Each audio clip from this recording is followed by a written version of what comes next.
પ્રાંતિજ શહેરમાં પ્રતિવર્ષની જેમ ભારતીય જનતા પાર્ટીના કાર્યકરોએ આંગણવાડીના બાળકો માટે રમકડા એકત્રિત કરવાનો કાર્યક્રમ યોજ્યો હતો।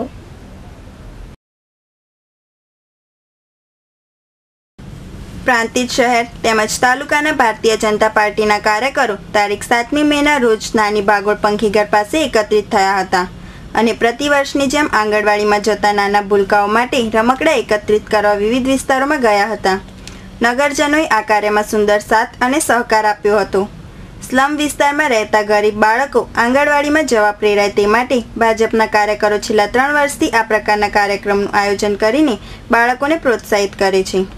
પ્રાંતિજ શહેર મંડળ તેમજ તાલુકાના ભાજપના હોદ્દેદારોએ નગરજનોને બાળકો માટે રમકડા આપવાની એક પત્રિકા દ્વારા અપીલ કરી હતી। વિવિધ વિસ્તારોમાં નગરજનોએ સુંદર સહયોગ આપ્યો હતો। કાર્યકરોની સાથે મંત્રી જયસિંહ ચૌહાણ, પૂર્વ ધારાસભ્ય દીપસિંહ રાઠોડ, પૂર્વ જિલ્લા પ્રમુખ જયેન્દ્રસિંહ રાઠોડ તથા શહેર, તાલુકા અને જિલ્લાના હોદ્દેદારો પણ જોડાયા હતા। પ્રાંતિજ નાની ભાગોળ વિસ્તારમાં થઈને મુખ્ય બજારો તેમજ દેસાઈની પોળ સુધી ફરીને બાળકોને ઉપયોગી થાય તેવા કંપાસ બોક્સ, વોટર બેગ તેમજ બોલ બેટ જેવા રમકડા એકત્રિત કરવામાં આવ્યા હતા। ભારતીય જનતા પાર્ટીના કાર્યકરો દ્વારા આ તમામ રમકડા સ્લમ વિસ્તારમાંથી આંગણવાડીમાં જતા બાળકોને આપવામાં આવશે। વેકેશન પૂર્ણ થવાને આરે છે ત્યારે ઉઘડતી સ્કૂલો તેમજ આંગણવાડીના બાળકોને પ્રોત્સાહન મળે તે શુભ આશયથી ભાજપ તરફથી આ કાર્યક્રમનું આયોજન કરવામાં આવે છે।